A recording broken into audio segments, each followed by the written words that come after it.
He's announcing that Portugal will recognise a Palestinian state, and basically saying that that's the only viable way to keep a two-state solution alive. Now, you may remember that Portugal was one of the more cautious countries. It did not join Spain back in May of last year in recognising the Palestinian state, but basically waited for more countries to be rallied to the cause. And we know that the foreign minister was in the UK recently talking with his British counterpart Yvette Cooper, and the two talked about the legal difficulties, if there were any, of recognising the Palestinian state based on exactly what Spain, Ireland recognised last year. And yes, came to the conclusion that they should push ahead given the intensification of what is going on in Gaza, which has been really causing people to use the word genocide, particularly the Portuguese government under extreme pressure from the left wing of the parliament. And the Portuguese government has had demonstrations outside the Portuguese parliament in recent months, saying that the Portuguese government is complicit in what's going on in Gaza, and that they should move to put pressure on the Israeli government. Sarah, just a quick follow-up on that. I'm sure you've been speaking to people in Lisbon today and around Portugal and Spain, of course. What is their reaction to this? Are they saying that this should have happened a long time ago, or are they saying that this should not have happened at all?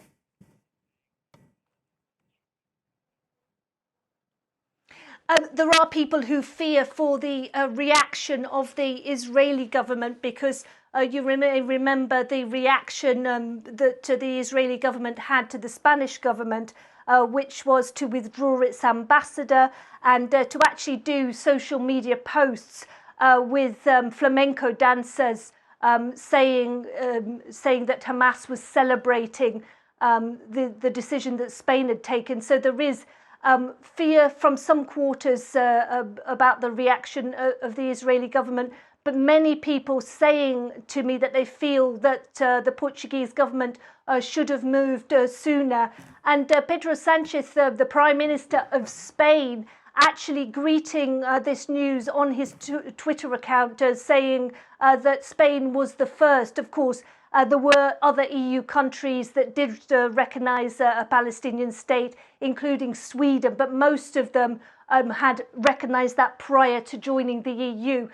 So Pedro Sanchez on his Twitter account basically saying Spain was the first, and that they will not be the last, and hoping that this will bring a two-state solution, a ceasefire and peace in the Middle East. Sarah, thank you so much. We're going to actually dip in right now to what the Foreign Minister of Portugal has to say. He is speaking in English. Let's hear from him now. And finally, also quite important number of Arab states that are, I'd say, they have the disposal to recognize Israel.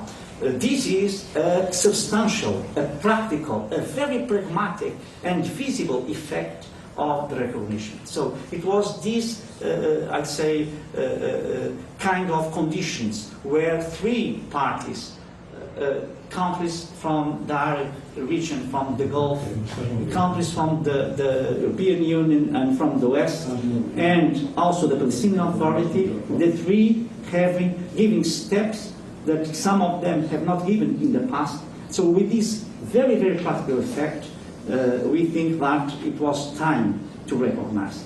What about conditions? Have you applied? Are there any conditions for them to maintain their statehood? Any behavioral stuff? Can you talk to the conditions that you have given? As you know, the conditions are established in this resolution that endorsed the Declaration of New York, that came from the high-level conference, from the session that took place on the 28th, 29th, and 30th of July.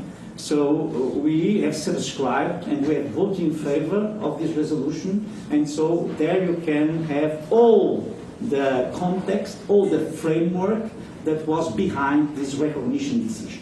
Sr. Ministro, posso perguntar porque é que foi o Sr. Ministro fazer o anúncio e não o Primeiro-Ministro, ao contrário do que fez o Reino Unido, o Canadá e a Austrália? Porque Portugal ainda é um país que define a sua política externa, define os momentos em que faz e os modos como faz. Muito obrigado. So we just heard there from the Portuguese foreign minister. We will get the full quotes in just a few minutes and translated for you. But Portugal announcing the recognition of the Palestinian state. Sarah, the foreign minister, they're talking about conditions, and it was quite vague what he was touching on, the conditions to maintain security in Palestine once the state has been established. It seems to be a common theme amongst the announcements today that that particular area of concern has been quite vague.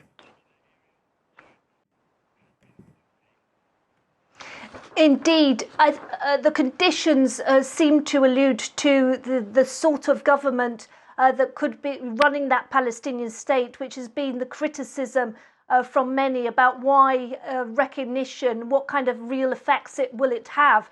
And of course, answering Israel's constant reply to people recognizing, to countries recognizing the state of Palestine.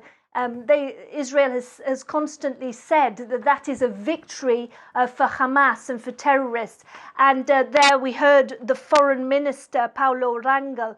He seems to be again coming down on the side of the UK government that says that this is not a victory for Hamas, and that the conditions will mean that there will be no Hamas running the government, that there will not be we heard from Macron talking about some kind of demilitarized zone. This for these new countries, this is a big issue.